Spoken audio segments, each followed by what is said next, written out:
Channel को subscribe करना ना भूलें ताकि ऐसे और वीडियो के अपडेट्स आपको मिलती रहे।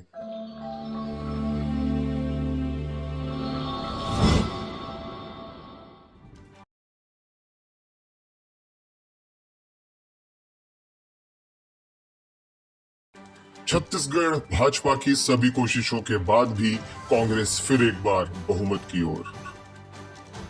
छत्तीसगढ़ में केंद्रीय भाजपा का कार्य तो बहुत अच्छा था, जो वोट मिलेंगे वो भी मोदी जी की मेहरबानी से, पर प्रदेश भाजपा के स्वार्थ ने फिर एक बार भाजपा को ढकेला पीछे। सूत्रों से खबर है कि भाजपा छत्तीसगढ़ को अमन सिंह नाम का एक व्यक्ति चला रहा है, जो कि रमन सिंह के 15 साल तक सलाहकार थे। अब देश की सबसे बड़ी कंपनी अडानी में जुड़ गए हैं।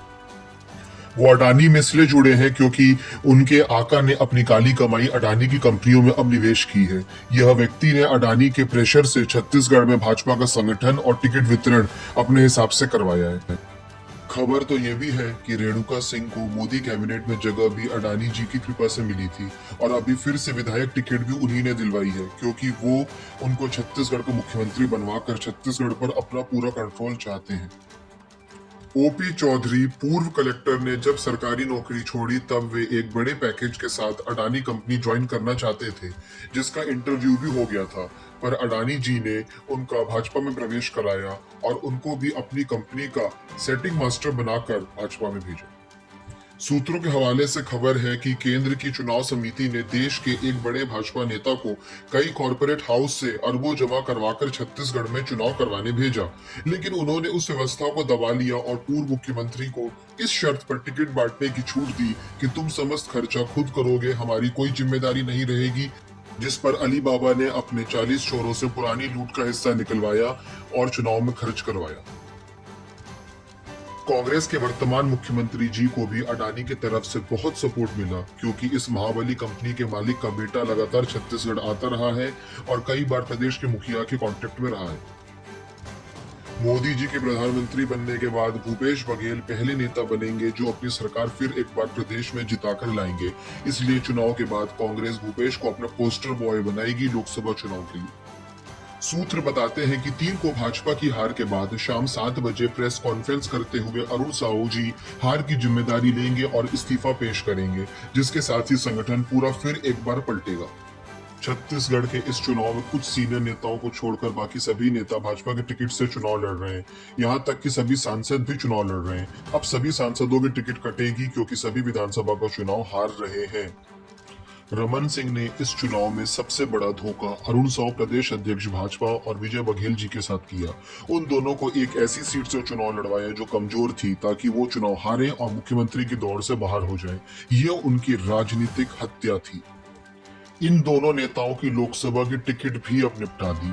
सच तो यह था कि बिना विधानसभा चुनाव लड़े भी पूरे प्रदेश में भाजपा का प्रचार करके सरकार बनवाने के बाद भी वे मुख्यमंत्री बन सकते थे। दोनों ही कुर्मी एवं साहू समाज के बड़े चेहरे थे, जिनका राजनीतिक खेल डॉक्टर साहब ने अब खत्म कर दिया है। वैसे इस चुनाव में पैसा भी खूब चला है भाजपा और कांग्रेस में। भाजपा इस मामले में बहुत आगे थी, पर कांग्रेस नेताओं ने ईडी के डर से अपना ज्यादा माल नहीं निकाला। भाजपा के कुछ नेताओं ने तो बहुत अच्छे से चुनाव लड़ा और कुछ चोर पार्टी का पैसा जो कार्यकर्ताओं का हक का था उसको डकार गए।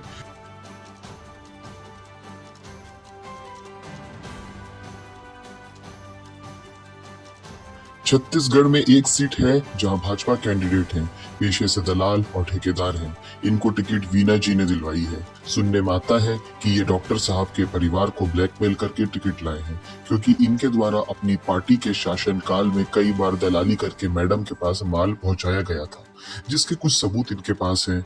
बस इसी के आधार पर ये अपना खेल कर गए। वैसे इनके आका को ये ज्यादा बेहतर कलेक्शन मास्टर भी लगते हैं राजेश जी के सामने। सूत्र बताते हैं डॉक्टर साहब खुद इनको नहीं चाहते थे, पर वीना जी ने इनको जबरदस्ती टिकट दिलवाया है। एक वीडियो में ये भाजपा नेताओं की पोल खोलते हुए देखे गए थे, जिसमें इन्होंने खुद कई बातों पर अपने बयानों से मुहर लगाई है।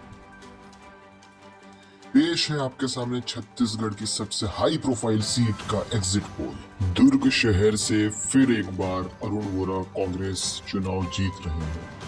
भारतीय जनता पार्टी से यहाँ एक नए कैंडिडेट को टिकट दिया गया था जो पूर्व में पार्षद का चुनाव हारा हुआ है। इसीलिए फिर एक बार दुर्ग की जनता ने अरुण वोरा पर भरोसा जताया है।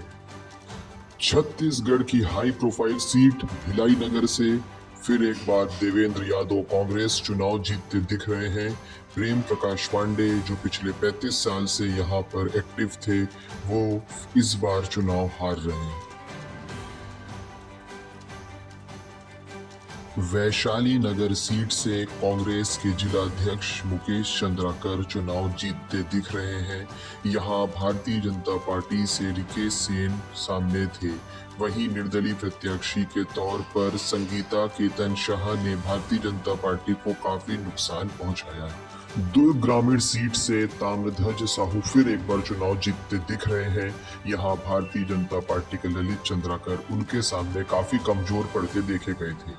भारतीय जनता पार्टी इस सीट पर कई बूथों पर तैयारी में विफल रही थी। छत्तीसगढ़ के मुख्यमंत्री भूपेश बघेल फिर एक बार पाटन सीट जीतते दिख रहे हैं। यहाँ दुर्ग लोकसभा के सांसद विजय बघेल भारतीय जनता पार्टी से कैंडिडेट थे, पर उनकी तैयारी काफी कमजोर रही, जिसके चलते भूपेश बघेल काफी आसानी से इस चुनाव को जीतते देखे जा रहे हैं। भारतीय जनता पार्टी के 15 साल तक मुख्यमंत्री रहे रमन सिंह के राजनांदगांव में भी इस बार दिलचस्प चुनाव देखने को मिला। गिरीश देवांगन जो राजनांदगांव में नई कैंडिडेट थे कांग्रेस के, वो उस चुनाव को जीतते देखे जा रहे हैं। इस बार राजनांदगांव की जनता रमन सिंह से काफी नाराज दिखी। अहिवारा विधानसभा से कांग्रेस के अहिवारा महापौर निर्मल कोसरे इस चुनाव को जीत सकते हैं।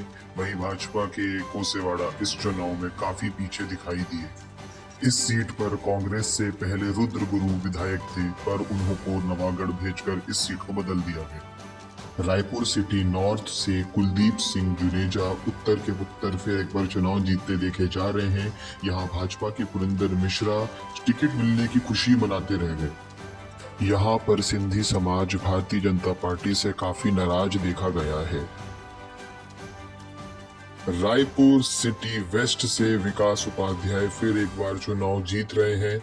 यहाँ भारतीय जनता पार्टी के पूर्व मंत्री राजेश मूणत फिर एक बार चुनाव हार रहे हैं।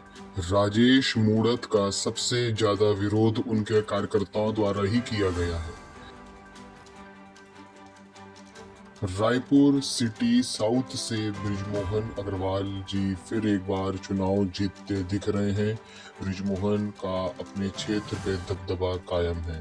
कांग्रेस के नए कैंडिडेट इस सीट से चुनाव फिर एक बार हार रहे हैं। बृजमोहन ने बनाया नया रिकॉर्ड। डोंडी लोहारा से देवलाल ठाकुर चुनाव जीतते दिख रहे हैं। ये भारतीय जनता पार्टी में कांग्रेस से बागी होकर आए हैं।